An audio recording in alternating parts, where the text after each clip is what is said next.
A few years ago, you might have begun to observe something in your own behavior that made you deeply uncomfortable. From the moment you wake up to the end of the day, your life has become a series of reactions to screens and endless demands. We are more connected than at any point in human history. Yet, we have never felt more profoundly isolated or more out of control. Your emotions flare up at the slightest provocation. You react, you lose your temper, and in those moments your mind is not your own. As Carl Jung warned, until you make the unconscious conscious, it will direct your life and you will call it fate. Welcome to the Inner Citadel. Today, we explore how to control your mind. To understand how to regain control, we must first understand why we lose it so easily in the modern age. Our brains love tiny nuggets of information. We are constantly seeking the next dopamine hit, leaving us in a state of perpetual reaction. When you operate purely on reaction, your environment dictates your internal state. If the world is chaotic, you become chaotic. Someone cuts you off in traffic. An email arrives with a passive-aggressive tone. Instantly, the anger rises. The control is lost.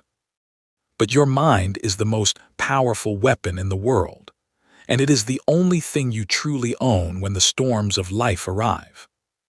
2,000 years ago, a Roman emperor faced wars, plagues, and betrayal. Yet he remained unbroken. Marcus Aurelius understood the fundamental rule of Stoicism, the dichotomy of control, the realization that some things are up to us and some are not. You cannot control the opinions of others. You cannot control the economy, the weather, or the past. Trying to do so only breeds anxiety.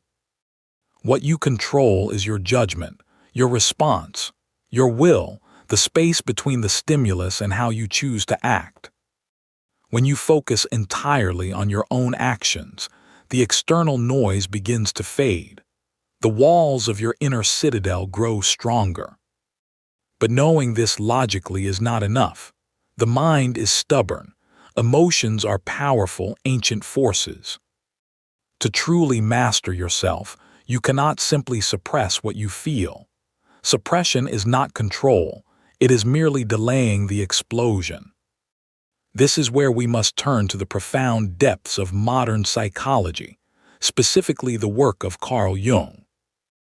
Jung observed that humans are not entirely rational creatures. We are driven by a vast, unseen reservoir of thoughts and desires. We all wear a persona, a mask we present to the world to appear composed, polite, and in control. But behind that mask lies the shadow, the hidden part of your psyche containing everything you refuse to acknowledge about yourself.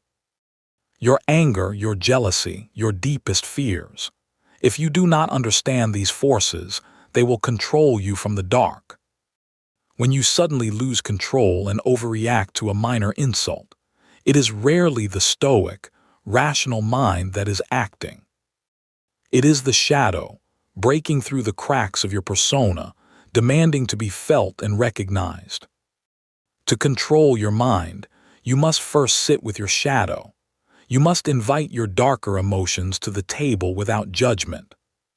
When anger arises, do not fight it, observe it. Ask yourself, what is this emotion trying to protect? Awareness is the great purifier. The moment you observe an emotion objectively, you detach from it.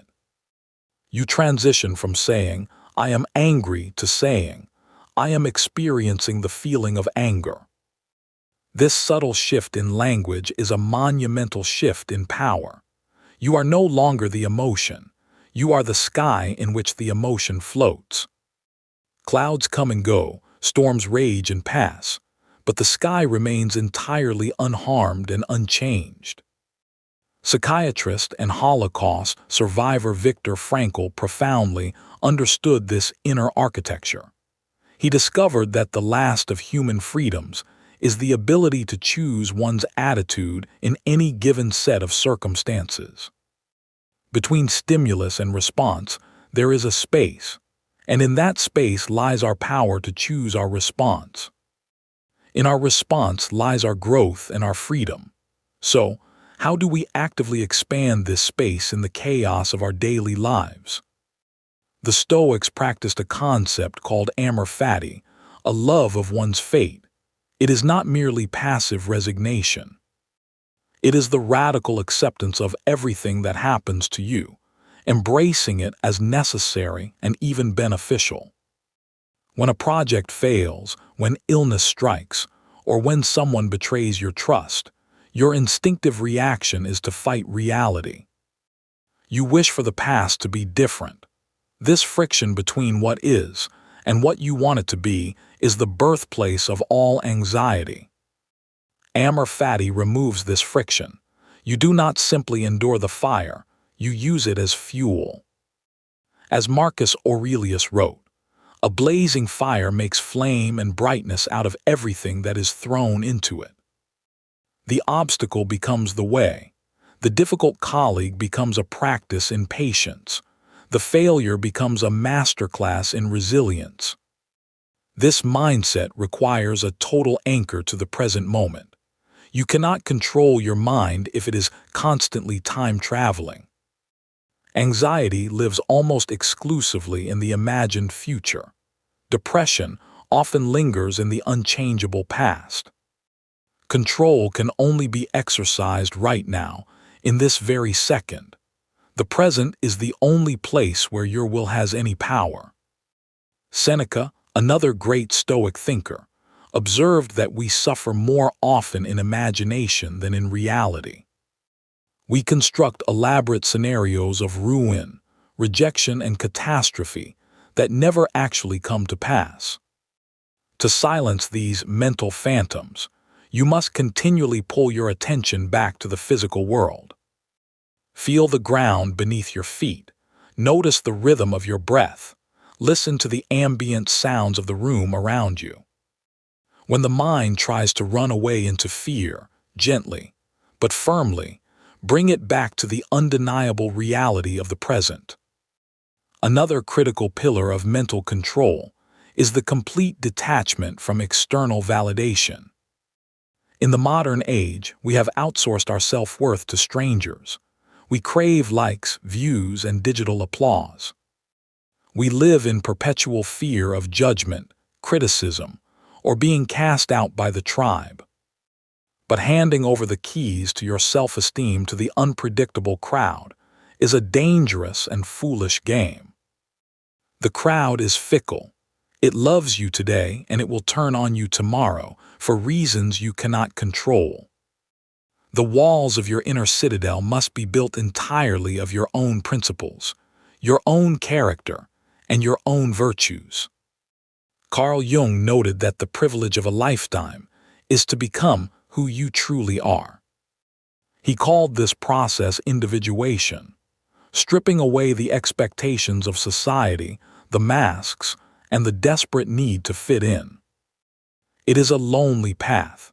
It requires you to sit alone in the silence and confront the truth of your own nature. But when you no longer need the world to tell you who you are, you become psychologically untouchable. You can walk through the noise of the modern city, surrounded by chaos, yet remain entirely at peace within your own borders. So how do we practically bridge this gap between the ancient Stoic discipline of the mind and the deep, turbulent waters of the Jungian unconscious?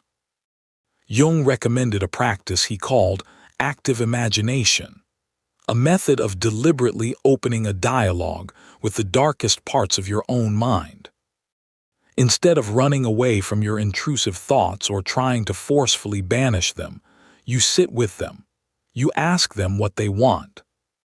You might discover that your overwhelming anxiety is merely a terrified inner child, trying desperately to keep you safe from a perceived threat. When you speak to this hidden part of yourself with curiosity and compassion rather than hatred, the internal war begins to subside. 2 millennia earlier, the Emperor Marcus Aurelius was practicing a very similar form of profound self-therapy in his tent on the cold front lines of war. He wrote a private diary, completely intended for his eyes only, which the world now knows as meditations. Each night he would cross-examine his own mind. He would write down his fears, his moments of anger, and his moral failings of the day. Journaling is not just keeping a record of events. It is the act of pulling the chaotic, tangled threads of the unconscious mind into the light of conscious reason. When your fears and anxieties are trapped inside your head, they feel infinite. They grow into terrifying, formless monsters in the dark. But when you force them onto a physical piece of paper, they become finite, manageable sentences. They suddenly lose their terrifying power. To further shrink the psychological power of these daily anxieties, the Stoics practiced a powerful mental exercise called the view from above. Close your eyes and imagine your consciousness lifting out of your body, floating high above your room, above your city, above the very clouds. From the absolute silence of the cosmos, look down at the earth. See the tiny, frantic, and brief movements of human life, the endless striving. In the grand, sweeping tapestry of the universe, your current source of stress is impossibly small. It is a single grain of sand in the infinite desert of time. This cosmic perspective does not make your life meaningless. Rather, it radically frees you from the crushing weight of trivial problems. It allows you to breathe. It allows you to step back from the edge and realize that this painful moment, too, shall entirely pass. But to maintain this elevated perspective requires a mind that is not easily broken by the seduction of comfort and modern luxury. We live in an era of unprecedented physical ease. We are perfectly temperature-controlled, constantly fed, and endlessly entertained to the point of numbness. This relentless softness of the body inevitably leads to a deep fragility of the mind. When we face real, unavoidable adversity, we shatter. To inoculate yourself against this fragility, you must practice voluntary hardship. You must purposefully choose the difficult path. Take the cold shower, fast for a day, walk in the pouring rain without an umbrella, sleep on the hard floor, discipline your physical vessel. By periodically removing your comforts, you prove to your anxious mind that you can easily survive without them. You build internal calluses. You strip away the fear of loss. And if you are no longer afraid to lose your comforts, the external world loses all its leverage over you. Jung understood deeply that true psychological strength lies in the total integration of both the light and the dark, the comfort and the pain. He profoundly noted that a tree whose branches reach up to heaven must have roots that reach all the way down to hell.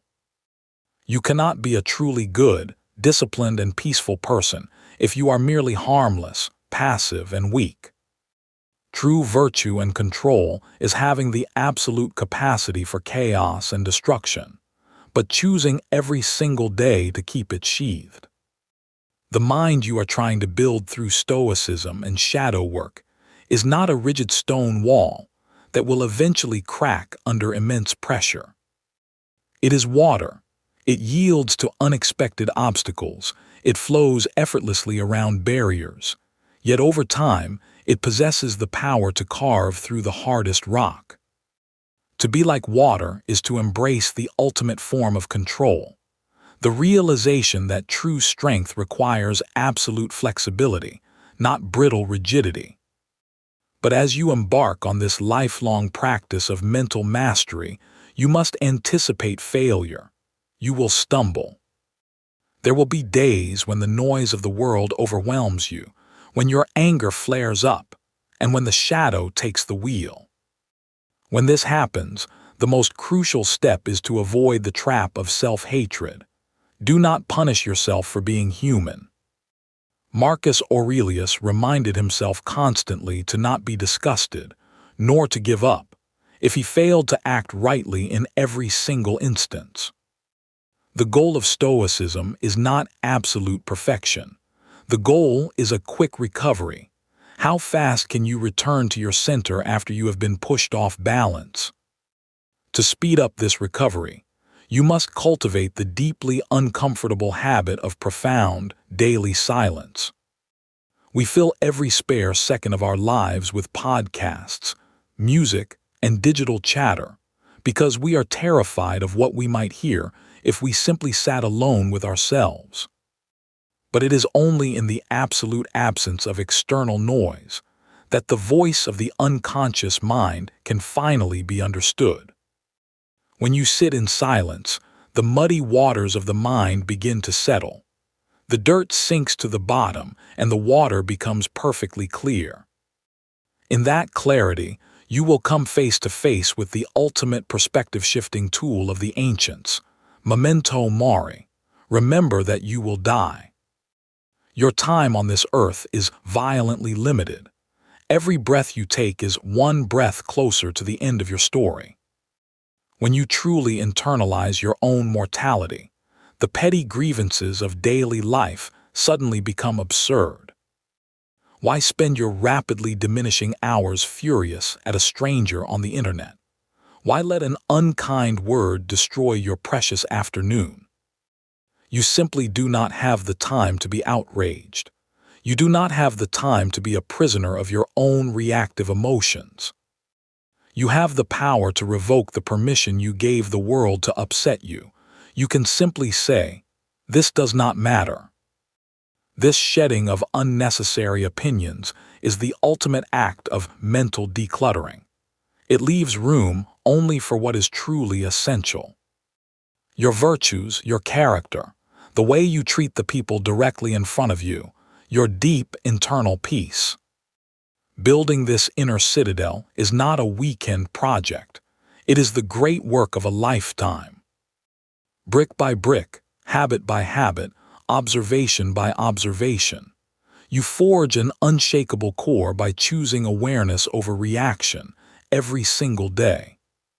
Slowly, imperceptibly, the space between the world's chaos and your internal response will begin to widen. The provocations that used to ruin your day will bounce off your mind like arrows striking thick, ancient armor. You will reach a state the Stoics called ataraxia, a profound, unshakable tranquility, a mind perfectly at rest within itself. Your emotions will no longer be terrifying tyrants dictating your actions, but quiet, trusted advisors providing valuable information. Your shadow, once a monster hidden in the dark, will become an integrated part of your whole, powerful self. You will have reclaimed the throne of your own consciousness. You will no longer be a passenger. You will be the absolute master of your fate. The modern world will continue to spin in endless chaos. The screens will flash, the crowds will shout, and the noise will never truly stop. But you will stand within it as a silent pillar of stillness, untouched, unmoved, completely free. The ancient wisdom of the emperors and the deep insights of the psychologists are now yours to wield. The key to the citadel is in your hand. May you find the discipline to command your thoughts, the courage to face your shadows, and the profound peace of a mind perfectly controlled. Farewell and stay strong.